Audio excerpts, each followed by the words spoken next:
안녕하세요. 말씀과 함께 새롭게 여는 소망의 아침입니다. 하나님 나라는 제국의 중심에도 연약한 하나님의 사람을 통해 조용히 그러나 확실히 도착한다고 하는 것이 오늘의 핵심 메시지입니다. 사도행전 28장 11절로 16절까지 말씀을 본문으로 하여 제국의 심장에 심겨진 하나님의 나라라고 하는 주제로 함께 은혜를 나누길 원합니다. 그리스도인의 삶은 상황과 시류에 떠밀려온 길이 아니라 하나님이 섭리 가운데 이끄신 길임을 깨닫게 될 때 참 감사를 드릴 수 있습니다.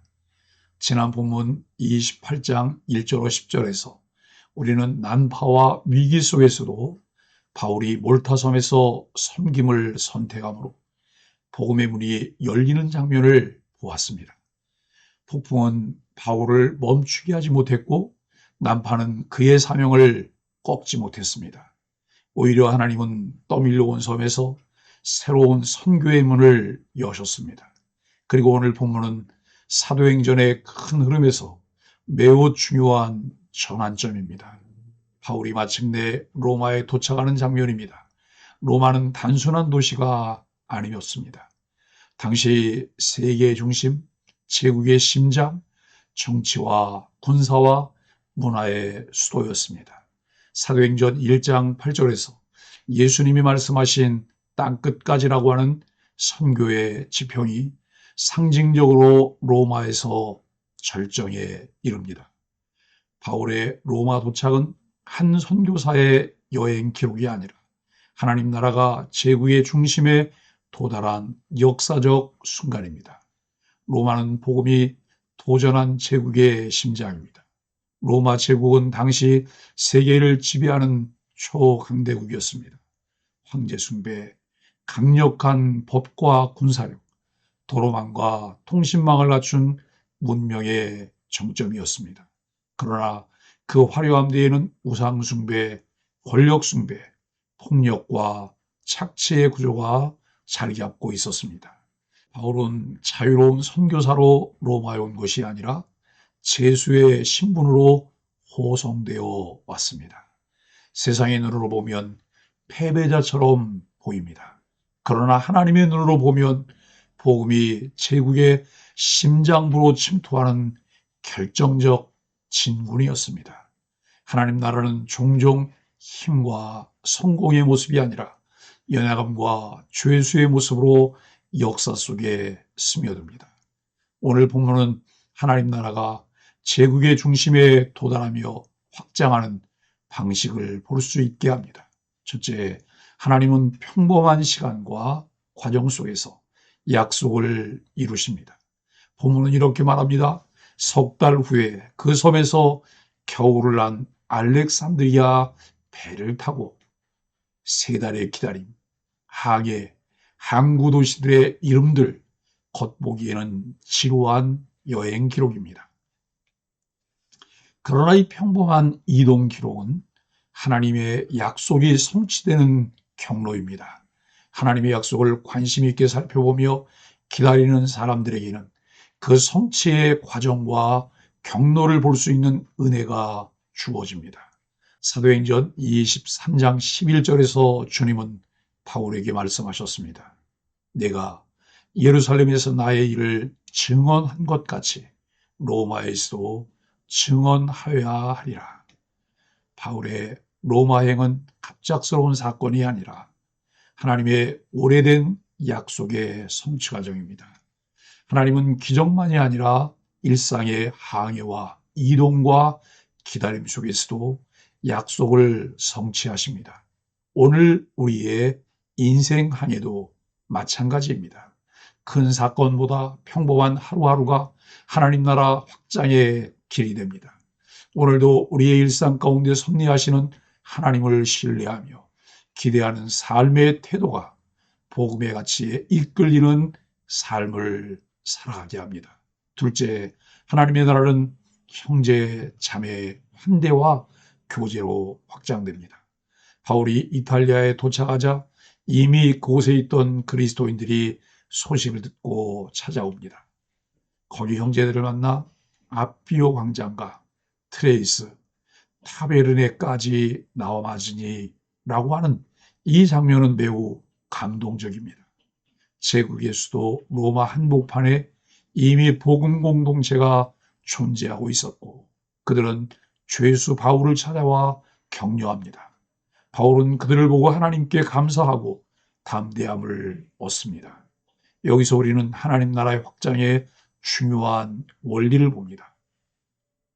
하나님 나라는 위대한 사도만이 아니라 이름 없는 성도들의 환대와 동행으로 세워집니다. 그들의 발걸음, 기다림, 환대가 바울에게 새로운 용기와 힘이 됩니다. 오늘 교회의 교제와 환대, 작은 공동체의 격려가 바로 하나님 나라의 토대입니다. 셋째, 하나님 나라는 연약한 모습으로 제국의 중심에 서십니다. 바울은 로마에 도착하지만 자유로운 선교사가 아니라 군사에게 맡겨진 가택 연금 상태에 머뭅니다.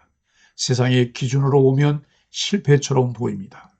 그러나 이 장면은 하나님 나라 역사에서 가장 상징적인 장면 중 하나입니다.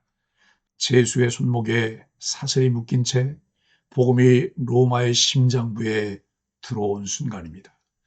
바울은 이후 2년 동안 이 집에서 복음을 전하고 로마서, 에베소서, 빌립보서, 골로새서, 빌레몬서를 기록합니다. 쇠사슬은 복음을 묶지 못했고 강금은 하나님의 말씀을 멈추게 하지 못했습니다. 하나님 나라는 제국의 왕자가 아니라 사슬찬 사도의 입술을 통해 제국의 중심에 뿌려집니다.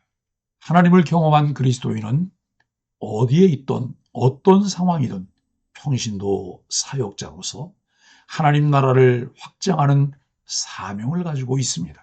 사랑하는 소망의 가족 여러분, 바울의 로마 도착은 사도행전의 결말이 아니라 하나님 나라 이야기가 펼쳐지는 새로운 장입니다. 제국의 중심에 복음이 들어갔고 세상의 중심에 하나님 나라의 씨앗이 심어졌습니다. 하나님 나라의 비전을 이루기 위해 준비된 하나님의 사람들이 도시의 약속에서 주어진 일상을 살아내고 있습니다. 오늘 우리에게도 로마가 있습니다. 권력과 성공이 숭배되는 직장, 물질과 성취가 최고의 가치인 사회, 하나님 없이도 잘 돌아가는 것처럼 보이는 도시. 그러나 하나님은 그 중심에 연약한 하나님의 사람들을 보내십니다. 가정의 그리스도인, 직장의 신앙인, 도시의 작은 교회들이 바로 제국 한가운데 심어진 하나님 나라의 씨앗입니다. 우리가 서 있는 자리, 떠밀려온 자리, 계획하지 않았던 자리도 하나님 나라의 전초기지가 됩니다. 하나님 나라 건설이나 선교라는 거창한 계획을 세우지 않더라도 우리의 시선이 하나님과 같은 방향을 바라보도록 교정하고 따라가면 됩니다. 교회와 함께 차근차근 하나님의 말씀을 묵상하며 그 말씀이 가르치는 방향으로 걷기 위해 직문하고 실천하는 것이 필요합니다. 하나님이 나를 보내신 로마 같은 자리는 어디인가? 그 자리에서 나는 복음의 존재로 어떻게 살아가고 있는가?